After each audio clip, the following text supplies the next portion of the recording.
নমস্কার, অ্যাস্ট্রোলজার আচার্য শ্রী কৌশিক বলছি। সবাইকে জানাই প্রীতি ও শুভেচ্ছা। আগামী 29শে মার্চ এই বছরের প্রথম সূর্যগ্রহণ হতে চলেছে। এই গ্রহণে আগের অনুষ্ঠানে আমি বলেছি যে কোন কোন রাশি ভালো হবে, কোন কোন রাশি ভালো সময় চলবে, কোন কোন রাশি কি কি প্রাপ্তি হবে, কোন কোন কাজের জায়গায় ভালো হবে। আজকে আলোচনা করবো কাদের সতর্ক সাবধানে থাকতে হবে। দেখুন, এই সূর্যগ্রহণ হবে কিন্তু মীন রাশিতে এবং উত্তর ভাদ্রপদ নক্ষত্রে। উত্তর ভাদ্রপদ হলো শনির নক্ষত্র। আর সূর্যগ্রহণের যে সময়টা সেটা হচ্ছে দুপুর 2:20 থেকে সন্ধ্যে 6:16 পর্যন্ত, অর্থাৎ 3 ঘন্টা 56 মিনিট সময় কিন্তু স্থায়ী হবে এই গ্রহণটা। 3 ঘন্টা 56 মিনিট সময় ধরে কিন্তু গ্রহণটা চলবে। এই গ্রহণে বিশেষভাবে যারা গর্ভবতী মহিলা আছেন, যারা কনসিভ করেছেন, যে সমস্ত মহিলারা, তাদের ক্ষেত্রে একটু সতর্ক থাকবেন। একটাই বলা, তারা বিশেষ প্রয়োজন ছাড়া বাড়ির বাইরে বেরোবেন না। গর্ভস্থ শিশুর ওপরে কিন্তু এর ইম্প্যাক্ট পড়তে পারে। আর এই সময়, এই গ্রহণ চলাকালীন সময় সূর্য প্রণাম মন্ত্র, মহামৃত্যুঞ্জয় মন্ত্র বা গায়ত্রী মন্ত্র অবশ্যই পাঠ করুন, বিশেষ শুভ ফল কিন্তু পাবেন। দেখুন, 29শে মার্চ আবার শনি কিন্তু রাশি পরিবর্তন করছে, ফলে মীন রাশিতে ছটি গ্রহ একসঙ্গে কিন্তু অবস্থান করছে।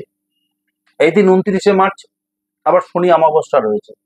শনি রাশি পরিবর্তন এবং সূর্য গ্রহণ, যার প্রভাব 3 রাশির ওপর কিন্তু পড়তে চলেছে। আর যে 3 রাশিকে সতর্ক থাকতে হবে, আমি সেই নিয়ে আজকে আলোচনা করব। এবং এই গ্রহণের পর আপনারা অবশ্যই কিছু না কিছু দান করুন।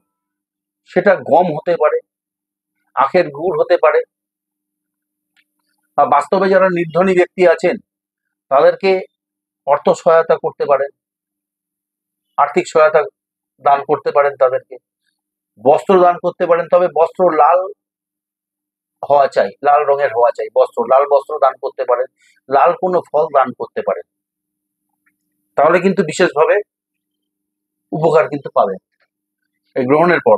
আরেকটা কথা হচ্ছে, গ্রহণের পর দান করলে কিন্তু অনেক পুণ্য অর্জন কিন্তু সম্ভব হয়।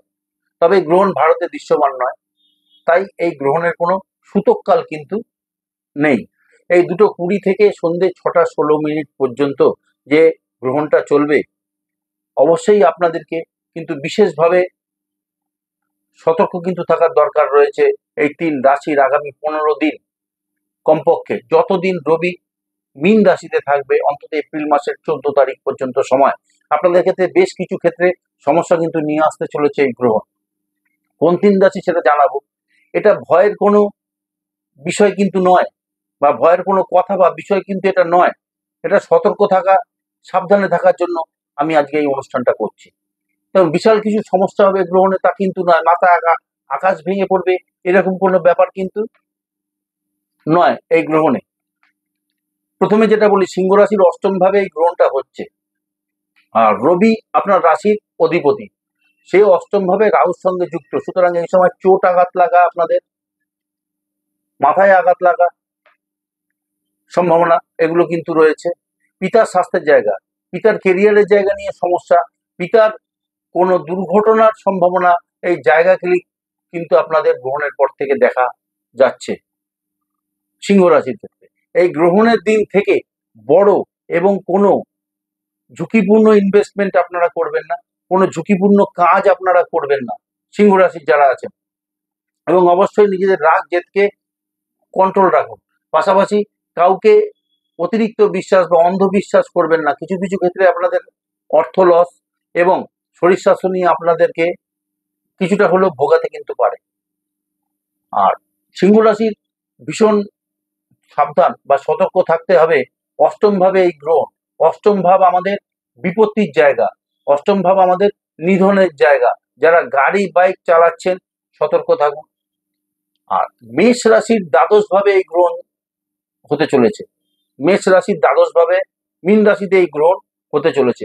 মেষ রাশির 5মপতি রবি 12শ ভাবে রাহুর সঙ্গে যুক্ত। আমি বলবো সন্তানের জায়গা নিয়ে সমস্যা তৈরি হতে পারে, সন্তানের শরীর স্বাস্থ্য নিয়ে দুশ্চিন্তার কারণ, মাথা ব্যথার কারণ হতে পারে। যারা বাইরে রয়েছেন, বিদেশে রয়েছেন, তারা কোনো বড় সমস্যায় পড়তে চলেছেন এই গ্রহণে।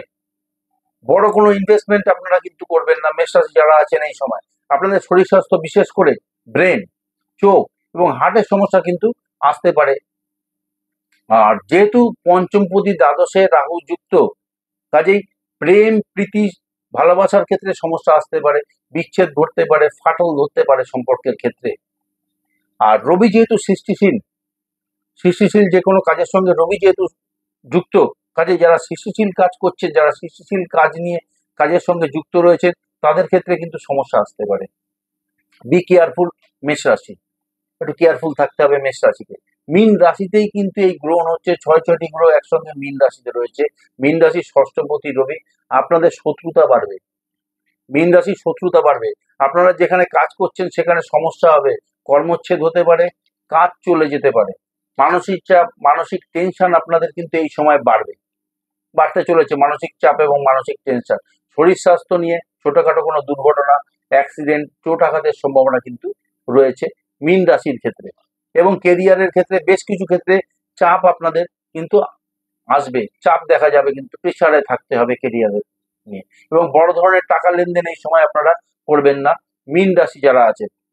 এই গ্রহণে আগামী 15 দিন আমি বলবো মীন রাশির ক্ষেত্রে বিশেষভাবে সতর্ক থাকুন। বড় কোনো সমস্যা কিন্তু আপনাদের জন্য আসতে চলেছে মীন রাশির ক্ষেত্রে। আর গ্রহণ হয়ে যাওয়ার পরে গম দান করুন, আখের গুড় দান করুন, লাল কোনো বস্ত্র দান করুন এবং লাল কোনো ফলও দান করতে পারে। গ্রহণের পর দান করলে কিন্তু অনেক পুণ্য অর্জন হয়। তাহলে আজকে এখানেই শেষ করলাম। এই 3 রাশি সতর্ক থাকুন, বি কেয়ারফুল, ভয়ের কোনো ব্যাপার এখানে নেই। তো আজকে এখানেই শেষ করছি।